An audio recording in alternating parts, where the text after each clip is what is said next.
방어작용 실험 문제다. 이런 문제들은 어려운 건 아닌데 실험 상황을 텍스트로 쭉 쫓아가서 그래프까지 해석을 해야 되니까 집중력을 조금 필요로 하긴 하죠. 어렵다는 뜻이 아니라 이제 산만하면 안 되는 문제야. 자, 볼게. 유전적으로 동일하고 XY 노출된 적이 없는 생쥐 1부터 4를 준비를 했고요. 1에다가 X를 2에다가 Y를 주사를 했어. 그리고 나서 일정 시간이 지난 후에 1에서 X에 대한 항체가 들어있는 혈장과 X에 대한 비림푸구가 분화한 기억세포를, 즉 X에 대한 항체 들어있는 혈장과 X에 대한 기억세포를 뽑아냈다는 소린 거야. 그 다음에 2에서 Y에 대한 기억세포를 뽑아냈어요. 그럼 여기는 뭐가 있는 거야? X에 대한 항체가 들어있는 혈장, X에 대한 기억세포, Y에 대한 기억세포 세 가지를 뽑아냈다는 의미가 된다. 자, 이제 3의 동그라미 AB를, 4의 동그라미 AC를 각각 주사를 했고요. 그래서 이 A부터 C는 아까 말한 그 세 가지 중에 하나인 상태.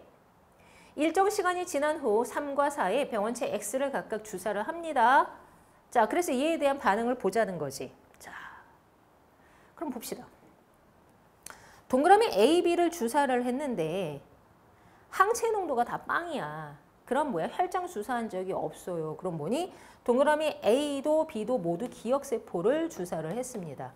다만 누가 X에 대한 기억세포인지 Y에 대한 기억세포인지는 아직 몰라. 자, 그리고 나서 병원체 X를 주사하는 순간 빵 뛰어 올랐으니까 바로 2차 면역을 했죠. 그럼 저 둘 중 하나에는 반드시 X에 대한 기억세포가 있긴 있는 거야. 자, 이제 생쥐 4. AC를 주사를 했더니 어떠니? 항체 농도가 0이 아니게 됐어. 그럼 앞에는 AB를 주사했고 여기서는 달라진 게 C야. 아, 그럼 C가 뭐가 되는 거야? 혈장인 거지, 항체가 들어있는. X에 대한. 자, 그리고 나서 시간이 지나니까 농도가 낮아졌어요. 그죠? 그리고 나서 한참 후에 병원체 X를 주사를 했더니 시간 딜레이도 있고요. 농도가 높지도 않습니다. 뭐 한 거야? 1차 면역을 했어요. 어허, 그럼 이건 뭐니? X를 이때 처음 만난 거지.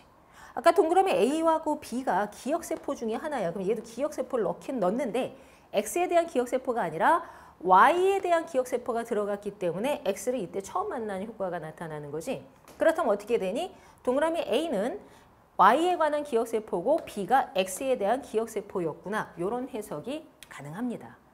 자, 그럼 보기 한번 볼게요. 기억. 동그라미 A는 Y에 대한 비림푸구가 분화한 기억세포이다 설명됐지.